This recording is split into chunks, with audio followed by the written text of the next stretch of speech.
अल्प उत्पन्नाच्या ह्याच्यातून माडाची घरं मिळालेली.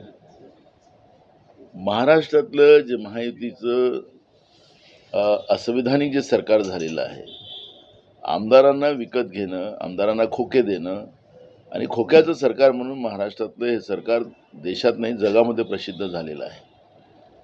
आणि असंविधानिक हे खरं तर मान्य सुप्रीम कोर्टानेच त्यांच्यावर शिक्कामोर्तब केलेलं आहे की त्या तत्कालीन राज्यपाल भगतसिंग कोश्यारींनी ज्या पद्धतीचे मुख्यमंत्र्याची शपथ घ्यायला लावली ती असंविधानिक आहे अशा पद्धतीचं मान्य सुप्रीम कोर्टानेच त्याच्यावर शिक्कामोर्तब केलेलं आहे.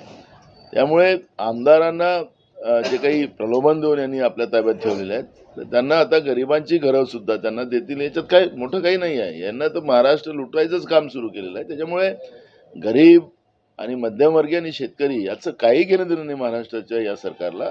त्यामुळे जे काही त्यांचे आमदार आहेत त्या आमदारांसाठी काही करू शकतात ते. नागपुरात डेंग्यू आणि चिकनगुनियाची प्रचंड मोठी साथ आहे. मेयो रुग्णालयात एका बेडवर 2-2 पेशंटचा उपचार केला जातोय. प्रचंड मोठा ताण आहे. नागपूरचा विकास हा देशात गाजतोय आता सध्या. मी स्वतः पहिल्यांदा जेव्हा 2019ला लोकसभेच्या निवडणुकीला नागपूरमध्ये उभं झालो होतो तर या सिमेंटच्या रस्त्यांचे काय परिणाम होतील याची जाणीव त्यावेळेस मी नागपूरकरांना करून दिलेली होती. पण त्यांच्या विकासाचा धसका एवढा मोठा होता की लोकांनी विकास पुरुषालाच निवडून द्यायचं त्यांनी केला होता आणि तो भकास नागपूरचा कसा करायचा त्यांनी ठरवलेला होता. त्यामुळे केळीबाग असेल, त्यांच्या आजूबाजूच्या दुकानं असतील, घरं असतील, स्वतःसाठी कसा विकास केलेला आहे तो पण नागपूरकर आरामात ओळखतातच आहे.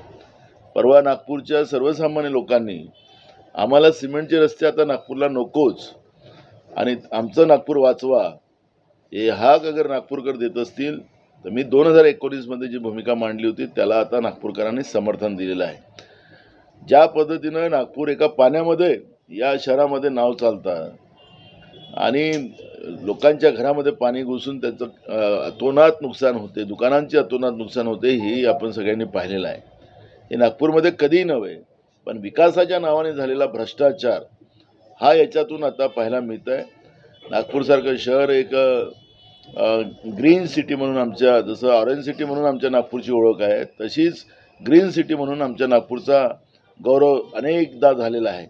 पण विकासाच्या नावाने सगळी झाडं म्हणजे ग्रीनरी आपल्या नागपूरमधून उद्ध्वस्त करण्याचं पापसुद्धा नुसत्या भ्रष्टाचाराच्या पोटी इथल्या राज्यकर्ते जे सत्तेत आहे त्या लोकांनी केलेलं आहे आणि हे आता नागपूरकरांना कळलेलं आहे. मेयोमध्ये आणि त्याचेच परिणाम आज त्या घाणीच्या साम्राज्यामुळे आज मोठ्या प्रमाणात डेंग्यू, चिकनगुनिया या सगळ्या आजाराला नागपूरकरांना पुढं जावं लागतं आहे. त्याच्यामध्ये अजून पुन्हा आहे की या भाजपच्या सत्तेने प्रशासक आणि सरकार आणि त्याच्यामधला महानगरपालिका, नगरपालिका, जिल्हा परिषदचा जो दुवा होता जनतेचा, डायरेक्ट लोकप्रतिनिधी त्यांच्या संपर्कात राहायचे आणि तिथून विकासाची कामं व्हायची. पण गेल्या 3 वर्षामध्ये महाराष्ट्रामध्ये स्थानिक स्वराज्य संस्थांच्या निवडणुका या लोकांनी घेतल्या नाहीत आणि त्याच्यामुळे सामान्य जनतेचा जो कररूपी पैसा जातो त्या पैशाचा उपयोग होण्यापेक्षा तो पैसा शासन आणि प्रशासक या भ्रष्टाचारामध्ये जातो आणि त्याच्यामुळे सामान्य लोकांना आता आजाराच्या पुढं जावं लागतं आहे.